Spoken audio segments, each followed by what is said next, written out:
Hi friends, welcome to rasgulla channel. நம்ம சேனலில் இன்றைக்கி 2 புதுவிதமான சட்னி தான் பார்க்க போகிறோம். ஏற்கனவே 2 சட்னி நம்ம போஸ்ட் பண்ணியிருக்கேன். அதுக்கு நல்ல ரெஸ்பான்ஸ் இருக்குது. அந்த சட்னி நீங்கள் இதுவரையும் பார்க்கலன்னா அதோட லிங்க்கை நான் டிஸ்கிரிப்ஷனில் கொடுக்குறேன், பார்த்துக்கோங்க. இன்றைக்கி சட்னி எப்படி செய்கிறதுன்னு பார்க்கலாம். ஒரு பேனில் 1 டேபிள் ஸ்பூன் எண்ணெய் விட்டுட்டு சின்ன துண்டு இஞ்சி சேர்த்துக்கலாம். இதோட 4 பல் பூண்டு, இஞ்சி பூண்டு கொஞ்சம் லைட்டாக வதங்கட்டும்.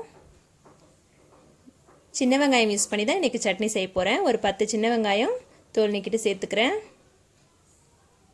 வெங்காயம் கொஞ்சம் நல்லா வதங்கட்டும்.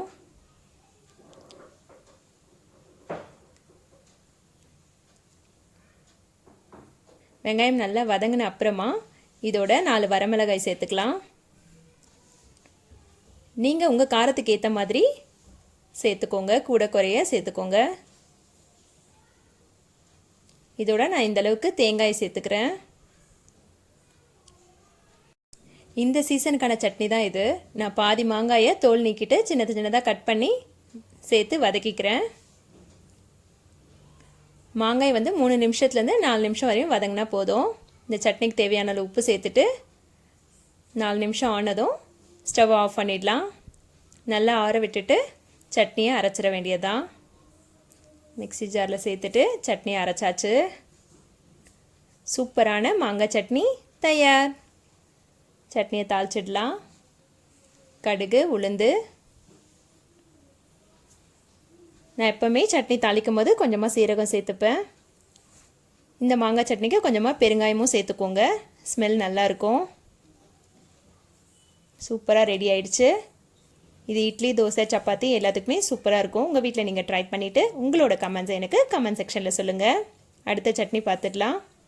ஒரு பேனில் 1 டேபிள் ஸ்பூன் எண்ணெய் விட்டுட்டு ஒரு வெங்காயம் கட் பண்ணி சேர்த்துக்கலாம்.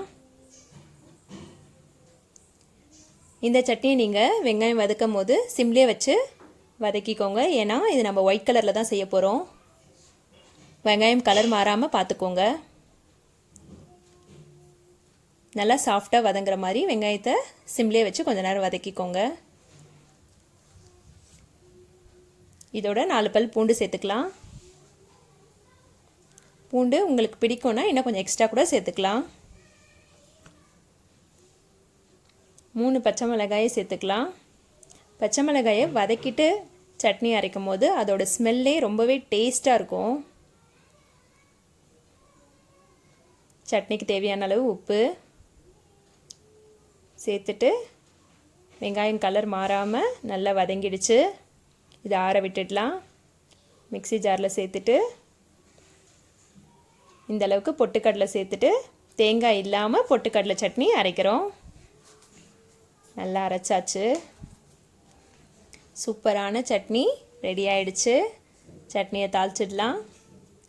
கடாயில் எண்ணெய் விட்டுட்டு கடுகு, கொஞ்சமாக உளுந்து, சீரகம் சேர்த்துட்டு பொட்டுக்கடலை சட்னி அரைக்கும் போது 2 வரமிளகாய் தாளித்தா இன்னுமே நல்லாயிருக்கும். அதனால் வரமிளகாய், கருவேப்பிலை சேர்த்து தாளிச்சிடலாம்.